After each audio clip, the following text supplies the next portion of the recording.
सोचिए जनाब, अगर आप एक हफ्ते तक टीवी ना देखें, एक हफ्ते तक अखबार ना पढ़ें तो क्या हाल हो जाता है। ऐसा लगता है ना कि आप कुछ मिस आउट कर रहे हैं, है ना। बस ऐसे ही हो रहा है। आपने अगर एक हफ्ते तक क्रिकबाजी नहीं सुनी, नहीं देखी, तो आपने बड़ा कुछ मिस कर दिया है। इस एक हफ्ते में आफ्टर द WTC फाइनल बड़ा कुछ हो गया है क्रिकेट जगत की दुनिया में, और वही हम आपको आज बताने आ गए हैं। मैं हूं राहुल बाग, मेरे साथ है क्रिकेट एंथुसियास्ट शिखर वार्ष्णे। तो शिखर भाई, जल्दी से रिकैप कर दीजिए इस हफ्ते में क्रिकेट की दुनिया में क्या क्या हुआ। काफी कुछ हुआ। पहले तो राहुल भाई, कैसे हैं आप? सब बढ़िया, सब खैरियत? जबरदस्त। स्टूडियो में दिख रहे हैं आप मुझे, ऑफिस की याद आ रही है आपको देख के। पर अरे हाँ, यार, मैं जल्दी जल्दी बता देता हूँ कि इस हफ्ते में क्या हुआ है क्रिकेट इन वर्ल्ड में। पहली चीज ये कि इंडिया को 2021 से 23 के बीच में जो WTC फाइनल खेलना है, उसकी नई साइकिल अनाउंस हो गई है। और वो सिर्फ इंडिया की नहीं, बाकी सारी टीमों की भी अनाउंस हो गई है। तो कौन सी टीम होम मैच खेल रही है, कौन सी टीम अवे मैच खेल रही है, ये सारी चीजें हम डिस्कस करेंगे। बाकी T20 वर्ल्ड कप जो इंडिया को होस्ट करना था, जो इंडिया में ही होना था, जो BCCI को होस्ट करना था इंडिया में होना था, वो शिफ्ट हो गया है अब दुबई और ओमान में, UAE में, मतलब बेसिकली।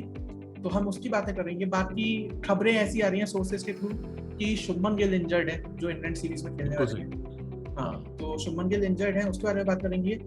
इंडियन टीम एक जो श्रीलंका में जाने वाली थी, वो इंडियन टीम श्रीलंका पहुंच रही है। जो यूके में थे, वो अपनी छुट्टियां मना रहे हैं। और बाकी सबसे इम्पोर्टेंट, जो विराट कोहली ने WTC हारने के बाद एक काफी कंट्रोवर्शियल स्टेटमेंट किया है, हम उसके बारे में बात करेंगे। तो ये सब हुआ पिछले एक हफ्ते में। वीकली रैप अप ये था। एक एक करते शुरू करते हैं। राहुल भाई, WTC की नई साइकिल आती है। सबसे पहले तो हम इस बार की जो मेन टेस्ट रेटिंग्स है, उसमें जो थोड़ा फेरबदल हुआ उसकी बात करते हैं। केन विलियमसन नंबर 1 पे पहुंच गए हैं, स्टीव स्मिथ नंबर 2 पे, और ऑस्ट्रेलिया के ही लाबुशेन नंबर 3 पे हैं, जो कि पिछले सर्कल के सबसे ज्यादा रन जिन्होंने स्कोर किए थे। हमारे कोहली साहब नंबर 4 पे हैं, 5 पे जोर, नंबर 6 पे रोहित शर्मा, 7 पे ऋषभ पंत, 8 पे डेविड वार्नर, 9 पे Quinton de Kock, and last number पे हैं हेनरी निकोलस न्यूजीलैंड के। तो चलो जी, अब रैंकिंग खत्म करते हैं, आगे बढ़ते हैं। अगली खबर क्या है ये बताओ। अगली खबर पाजी, अपना WTC की नई साइकिल। तो इंडिया के WTC साइकिल की बात करते हैं, बाकी टीमों के साथ हमको क्या लेना जी। तो सबसे पहले जो 5 टेस्ट हैं इंग्लैंड के साथ खेले जाएंगे, उसके बाद नवंबर में 2 टेस्ट होंगे न्यूजीलैंड के साथ, उसके बाद दिसंबर होम और अवे का बता देता हूँ, होम और अवे बताते हुए चलता हूँ। हाँ, जिन लोगों को कंफ्यूजन है कि इंग्लैंड टीम के साथ हम इंग्लैंड में जाके खेलेंगे, तो वो एक अवे सीरीज हमारे लिए। हाँ, और इंडिया वर्सेस न्यूजीलैंड सीरीज जो होगी, वो होम सीरीज होगी कि न्यूजीलैंड वाले हमारे आएंगे और 2 मैच वो खेलेंगे। उसके बाद 3 मैच खेलेंगे हम साउथ अफ्रीका से। हम साउथ अफ्रीका जाके ही खेलेंगे, तो एक अवे सीरीज फिर से। उसके बाद एक और होम सीरीज की श्रीलंका 3 मैच खेलने हमारे घर पे आएगी। उसके बाद एक और होम सीरीज की 4 मैच खेलने ऑस्ट्रेलिया हमारे घर पे आएगी। और फिर हम बांग्लादेश चले जाएंगे 2 मैच और खेलने, जो बांग्लादेश वाला मुझे कुछ उतना इम्पोर्टेंट कर नहीं रहा है। तो टोटल मुझे लग रहा है कि इस बार मुझे लग रहा है जो 2023 वाला जो फाइनल होगा, उसमें दोबारा से जो टीम फाइनल में पहुंचेगी वो इंडिया ही होगी। दूसरी टीम अभी हमें डिसाइड करना है कि कौन सी हो सकती है। आई थिंक ये 3 कंटेंडर्स हैं मेजरली, एक न्यूजीलैंड, एक इंग्लैंड और एक ऑस्ट्रेलिया। इन तीनों में से कोई टीम होगी इंडिया के अगेंस्ट जो फाइनल खेलेगी। भाई, you are too much confident. I still feel कि अभी इंडिया के लिए तो यार आई एम वेरी कॉन्फिडेंट। मतलब इंडिया की जो WTC हारने के बाद इंडियन टीम के अंदर कुछ चेंजेस होंगे, और मेजर चेंजेस होंगे। बिल्कुल यार, बहुत सारे होने चाहिए। एक तो यार मुझे पुजारा, मुझे लगता है जो नेक्स्ट फाइनल होगा वो नहीं खेलेगा या खेल पाएगा, मुझे नहीं लगता तब तक, क्योंकि और बहुत सारे प्लेयर्स होंगे जो उसकी जगह ले चुके होंगे। इनफैक्ट बहुत यंगस्टर्स हैं जो बहुत अच्छे टेम्पर के साथ खेल रहे हैं।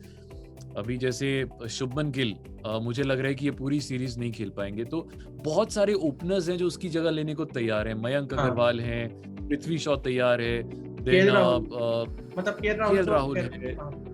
पर वही कंफ्यूजन है ना कि आधे बंदे अपने श्रीलंका में बैठे हुए हैं, आधे बंदे देखो यार, ये वाली जो वो श्रीलंका से बुलाए जा सकते हैं अभी भी, बिकॉज 20 दिन का गैप है ना। तो 20 दिन के बाद ट्रेनिंग शुरू होनी है। तो अभी 3 हफ्ते हैं, अगर जरूरत पड़े तो पृथ्वी शॉ, केएल राहुल में से किसी को बुलाया जा सकता है, that's I think that's fine. और ओपनिंग के लिए आई थिंक हमारे पास बहुत सारे ऑप्शंस हैं, और आगे भी चेतेश्वर पुजारा की जगह लेने के लिए बहुत सारे और प्लेयर्स हैं जो बैठे हुए हैं और तैयार बैठे हैं, तो बहुत सारे चेंजेस। कि विराट कोहली को पुजारा की जगह देनी चाहिए, नंबर 3 पे आना चाहिए, या फिर उसकी पोजीशन सही है नंबर 4 पे? बिल्कुल कुछ भी हो सकता है। आई थिंक बहुत सारे चेंजेस हैं जो इस बार होंगे और होने भी चाहिए। एंड और मुझे जो सबसे बड़ा चेंज लग रहा है वो ये होगा कि T20 वर्ल्ड कप के बाद हमारे इंडियन टीम का कोच शायद चेंज हो जाए। अगर इंडिया T20 वर्ल्ड कप नहीं जीतती है तो, भगवान ना करे ऐसा हो, बट अगर इंडिया नहीं जीतती है तो मुझे लगता है कि रवि शास्त्री का कॉन्ट्रैक्ट रिन्यू नहीं होगा, और नेक्स्ट कोच जो होंगे वो होंगे हमारे राहुल द्रविड़, जो कि अभी श्रीलंका के लिए कोच बने हैं। और अगर राहुल द्रविड़ पिक्चर में आ जाते हैं फिर तो बहुत सारे चेंजेस होने तय हैं, बिकॉज उनकी जो स्ट्रेटेजी है वो अलग किस्म से काम करती है। मतलब यंगस्टर्स को ज्यादा लेके आते हैं, जैसे राजस्थान की टीम भी जब उन्होंने कोच की थी तो मतलब मेन फोकस उनका वही था कि आप टेस्ट प्लेयर्स और यंग प्लेयर्स पे ज्यादा फोकस करते हैं। बट ऑल इन ऑल यार, इंग्लैंड वाली सीरीज बहुत ज्यादा इंटरेस्टिंग होने वाली है। श्रीलंका वाली सीरीज भी इंटरेस्टिंग होगी क्योंकि वहां पे अपने नए बंदे खेलेंगे दूसरी टीम के लिए, तो उसमें उसे देखने में काफी मजा आएगा। एक बड़ा इवेंट जो इस साल होना है वो है T20 वर्ल्ड कप, जो होना है 17 अक्टूबर से 14 नवंबर तक।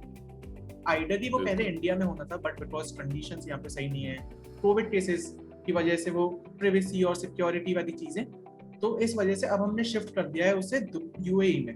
यूएई और ओमान साथ में मिलकर होस्ट कर रहे हैं, तो यार काफी मजा आएगा यार। तो अब मुझे लगता है कि इंडिया की टीम में उसमें भी काफी चेंजेस होने होंगे, जैसे कि अब स्पिनर्स ज्यादा ऐड हो जाएंगे, सीमर्स कम हो जाएंगे, क्योंकि वो पिचेस जो हैं वो इंडिया की तरह के पिचेस हैं, ड्राई पिचेस हैं, इंडिया के स्पिनर्स को बहुत सूट करेंगी। हो सकता है जडेजा तो पक्का है, पर हो सकता है कि अश्विन को भी ऐड कर लिया जाए। बाकी ऑलराउंडर्स तो हैं ही हैं बहुत सारे।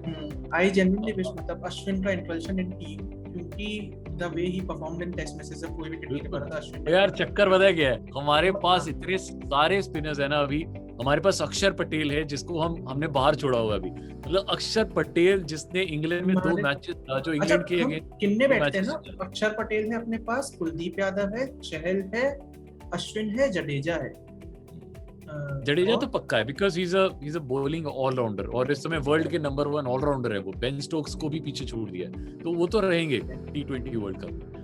T20 वर्ल्ड कप में काफी एक्साइटिंग होगा हार्दिक पांड्या का आना, क्योंकि उनकी जो हार्दिक पांड्या का मुझे लगता है कि हाँ देखो, because now he is a kind of a player जो कि एक फास्ट बॉलिंग ऑलराउंडर है, तो ये एक ऐसी चीज है जिसके लिए मुझे लगता है कोच या कैप्टन को कॉल लेनी चाहिए, बिकॉज पिछले 2.5 साल से वो उतने फिट नहीं लग रहे हैं हार्दिक पांड्या। तो प्रॉब्लम क्या होती है, वो खेलते हैं पर एज अ बैट्समैन खेलते हैं। अब कई बार वो जब बाउंड्री पे खड़े होते हैं वो थ्रो भी नहीं फेंकते हैं, थ्रो वो किसी और प्लेयर को देते हैं, वो प्लेयर फिर आगे थ्रो करता है।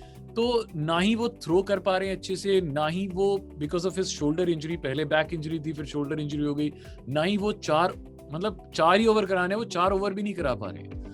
तो वो एक इशू है कि आप एक फास्ट बॉलिंग ऑलराउंडर के ऑप्शन पे उनको लेते हैं, पर अगर वो बॉलिंग भी नहीं करा पा रहे हैं तो फिर हमारे पास और बड़े सारे ऑप्शन है। हमारे पास वॉशिंगटन सुंदर है, हमारे पास और विजय शंकर है, कुणाल पांड्या भी है, कुणाल पांड्या है, बड़े सारे और हैं जो कि बैटिंग अच्छी करते हैं, बॉलिंग अच्छी करते हैं, फील्डिंग भी अच्छी करते हैं। तो मुझे लगता है कि वहां पे कॉल लेनी पड़ेगी हमारे कोच को और हमारे कैप्टन को कि क्या हार्दिक पांड्या को खिलाया जाए या नहीं खिलाया जाए।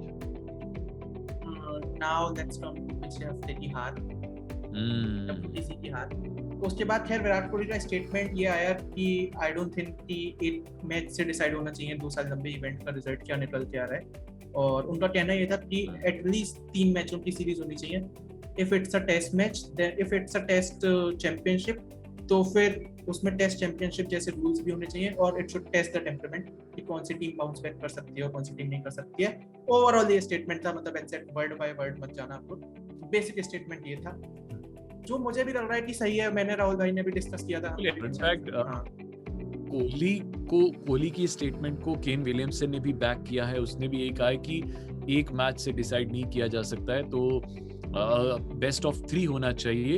एंड आई थिंक जो नेक्स्ट साइकिल होगा 20 पिछले 2 साल नेक्स्ट साइकिल में आई थिंक, तो आई थिंक जो 2023 का जो नेक्स्ट साइकिल होगा, जो लास्ट फाइनल होगा, 2 गलतियां तो आईसीसी कभी नहीं करेगी। एक की वो इंग्लैंड में रखने का फाइनल, और दूसरा best of 3। I think best of 3 करना चाहिए, बिकॉज आपने 2 साल लंबा ये खेला है, और जो फाइनल हो रहा है सिर्फ बस मतलब एक ही मैच, तो फिर मजा किरकिरा हो जाता है। 3 मैच खिलाइए और तीनों अलग अलग वेन्यूज पे खिलाइए। एक वेन्यू जो कि बैटिंग फ्रेंडली हो, एक वेन्यू जो बॉलिंग फ्रेंडली हो, और एक वेन्यू जो न्यूट्रल हो, तो पता चले कि मतलब तीनों भागों में कौन सी टीम है जो बेस्ट है। who is the best in test, yeah. Yes, who is the best in all the 3 things. I feel यार कि मतलब I wish कि तब तक कोविड थोड़ा कम हो जाए, और 2023 में जब इसका फाइनल हो तो वो बायो बबल जैसी चीजें ना हो, क्योंकि उसमें काफी टाइम कंज्यूम होता है। नहीं होंगी, मुझे लगता है तब तक सब सेट हो जाएगा। सर इंडियन जिस हिसाब से चल रहे हैं ना इस टाइम पे, मुझे नहीं लगता हो पाएगा। बात करते हैं क्रिक बाजी का, बाजीगर की, क्योंकि अब आपको पता ही है जी कि बहुत जल्द इंडिया श्रीलंका की सीरीज स्टार्ट होने वाली है। तब तो हम डेली आपसे मिलेंगे, बट अब अगले हफ्ते मुलाकात होगी। बट अगले हफ्ते के लिए आपको एक क्विज देके जा रहे हैं। अगर आपने सही आंसर दे दिया तो आपको शिखर वाशने की तरफ से एक प्राइज मिलेगा। तो क्वेश्चन मैं पूछ लेता हूँ, प्राइज शिखर देगा। तो क्वेश्चन बड़ा सिंपल है जी। जो वीडियो पे देख रहे हैं उन्हें मेरे एक्सप्रेशन दिख रहे होंगे, जो ऑडियो पे सुन रहे हैं बता दो मैं कुछ नहीं दे रहा हूँ, ठीक है। सवाल कोई नहीं, आपको एचटी स्मार्टकास्ट की तरफ से, आपको फीवर एफएम की तरफ से हम देंगे प्राइज, बट आपको सवाल का जवाब सही देना है बस। आपको ये तो पता होगा कि हमारे इंडिया के सचिन तेंदुलकर हैं, जो कि हाईएस्ट रन गेटर हैं एवर इन ओडीआईज। इनके रन है 18,426, 44.83 की एवरेज से। आपको ये बताना है जो top 5 run getters, most runs in ODIs, उसमें से 3 प्लेयर्स श्रीलंका के हैं। तो आपको उन तीनों प्लेयर्स के नाम हमें बताने हैं। कहाँ पे बताने हैं? टॉप 5 में 3 प्लेयर्स श्रीलंका के हैं। यस, टॉप 5 में 3 श्रीलंका से। तो नाम आपको बताने हैं। हाँ, नाम आपको बताने हैं साहब यूट्यूब के कमेंट सेक्शन में, और अगर आप ऑडियो पे सुन रहे हो तो एचटी स्मार्टकास्ट के फेसबुक, इंस्टाग्राम, ट्विटर पे, हम लोग क्लब हाउस पे भी एक्टिव हैं, खूब बातें करते हैं क्रिकेट के बारे में और काफी सारी रैंडम चीजों के बारे में। तो वहां भी आ जाओ, वहां भी जुड़ो हमसे। राहुल भाई का हैंडल है @rahul martin 1RAHULMATIN1। मेरा इंस्टाग्राम हैंडल है @shikhar_VAR_SHITHR_VAR। फॉलो कर दो, लाइक कर दो, शेयर कर दो, क्रिकेट बाजी ऐसी चलती रहती। मिलते हैं आपसे नेक्स्ट।